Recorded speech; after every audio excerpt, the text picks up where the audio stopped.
Are you considering rolling Resto Druid for Classic Fresh? If you're not 100% decided, there are some important things to consider. I've played Resto Druid on Classic Era servers for the past year and a half and have had an absolute blast.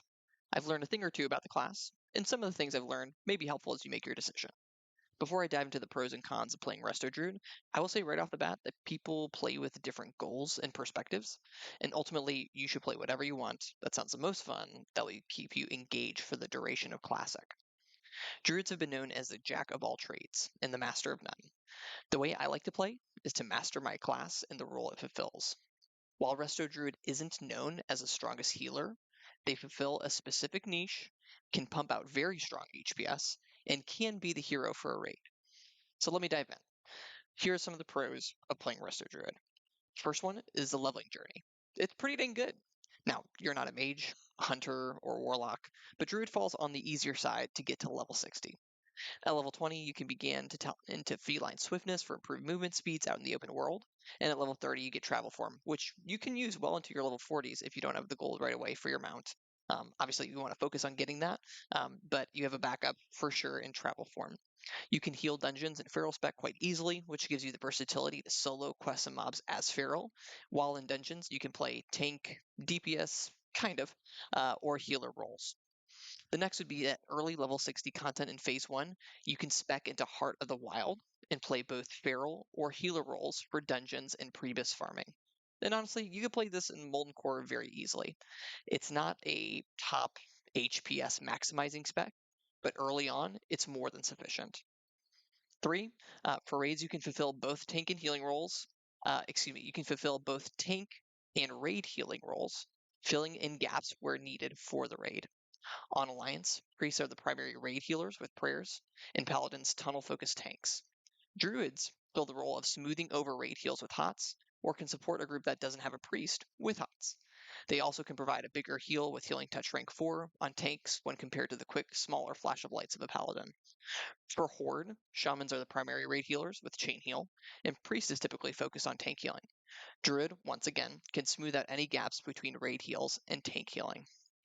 Resto Druid, as number 4, is a very mobile healer. With HOTS being a primary focus, the Resto Druid does not have to sit in turret heals, but continue to pump out HPS while on the move, throwing out rejuvenation. For fights like Four Horsemen and Nax, you can weave into line of sight to throw out rejuvenations on players between marks. Or for Saffron, you can keep pumping HPS if you're moving out of a blizzard. It's nice being able to always cast and have heals go out. Number 5 is low competition for tier. Raids will typically bring 1 to 2 Resto Druids. This means that getting your tier pieces will be way easier than other healers. In this next iteration of Classic, especially with no GDKP, if you are in a soft res guild, you can easily put your soft reses on weapons, trinkets, or rings that are highly contested between all healers, and you can passively, yet still quickly, get your tier items. Tier has an equal chance of dropping between all classes in vanilla, so your competition of the other Resto Druid is far better than competing against 6 or 7 other shamans, for instance. So once again, lower competition as a Resto Druid because there's only 1 or 2 of you. You can be the hero. Druids have one of the best oh crap buttons for healing with Nature Swiftness. When activated, this talent makes your next spell instant cast with a 3-minute cooldown. When macroed together with a max rank healing touch, you can save the day for a tank that unexpectedly gets parry hasted by that lazy rogue who's not in disc, who's parrying the boss. Paladins have something similar with Lay on Hands, but your cooldown is only 3 minutes on Nature Swiftness versus a Paladin's Lay on Hands being a 1-hour cooldown.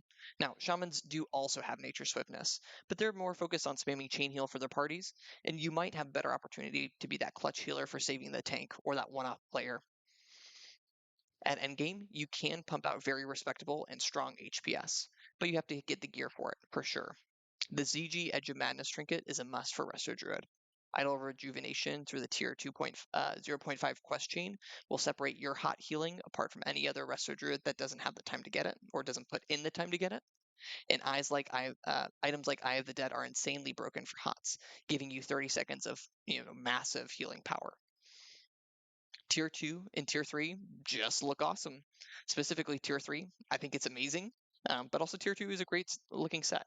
So when it comes to being able to pick up these tier pieces at the end of the day, I think you have some great looking armor sets. Okay, we discussed the pros of the Resto Druid, and it's all sounding pretty good, but there's some pretty significant drawbacks to be aware of as well. The first is when leveling, you have no regular resurrection. So you have a battle res, which is awesome, but if you're fulfilling the healer role in a dungeon and more than one player needs to be rezzed, it's a big waste of time if there's not a DPS pally, shaman, or priest in the party. There's nothing quite like being almost done with a dungeon, but then needing to wait 10 minutes for players to run back to the party after a death. It does not feel great. The next would be the buff cap. In normal and like semi-hardcore guilds, you're likely going to be okay, but in the hardcore sweaty guilds, they will often not allow you to use rejuvenation or hots on melee DPS. And this is due to a buff cap in vanilla.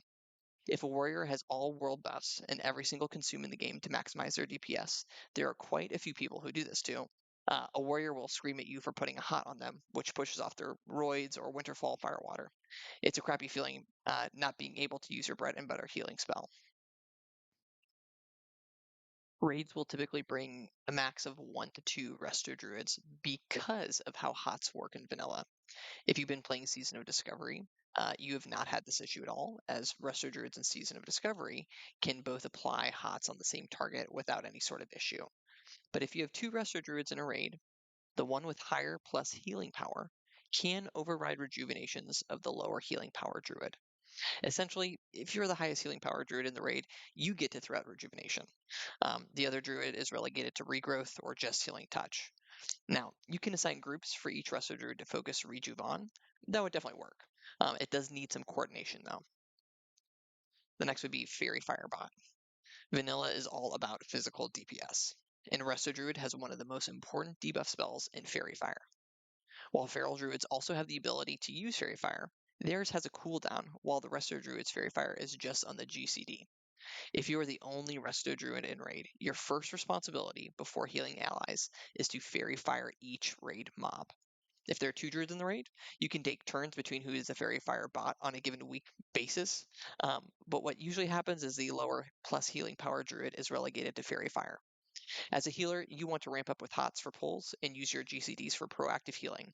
But when you need to apply debuffs all the time as your first primary spell, it's not nearly as fun because you are not applying heals. And lastly, when you look at logs, if it's important to you at all, if healing output and overall healing is of high value to you, you will notice that you are going to be regularly out healed by priests and shamans in terms of HPS. And depending on the raid, it could be a pally as well. Now, don't lose hope or lose heart. At the end of the day, if you are a strong player and you have worked on your tune and you have learned and mastered the class, you can absolutely top rate heals. That is that is something that I've experienced. And as I've learned to master the class, you feel and you figure out what works for you and how to optimize your play to be able to pump out HPS. But if you're that same competent player and you were to invest your time into a different class, you would likely and more regularly pump out higher overall HPS playing another class. So, if you are looking to play the strongest healer types in the game and pump out HPS, I probably would recommend you playing either priest or shaman. If you are looking for a bit more versatility in a healing toolkit, other than primarily using rejuvenation and healing touch, priest has a broader toolkit with a short cast and long cast heals, shields, and renew as a hot. Honestly, druid isn't really for everyone, but if you like to fill a niche and enjoy maximizing underutilized classes and like the idea of minimal competition on tier pieces, there's a good chance that Resto Druid is for you. I've loved being able to beat out priests and pallies on Classic Era as a Resto Druid, and enjoy when raid leaders do a double take when they calculate bonuses in GTKPs for top heals. This is all doable if you put in the time to get the proper items that boost Resto Druid performance, and maybe this is something I can cover at a later time. There are also plenty of older videos from the 2019 Classic I'm sure are great resources for this too. All right, if you made it to the end, thanks for your time. I hope this was helpful as you weigh whether Resto Druid is right for you. Regardless of your class selection, I hope you have a great Classic launch on November 21st.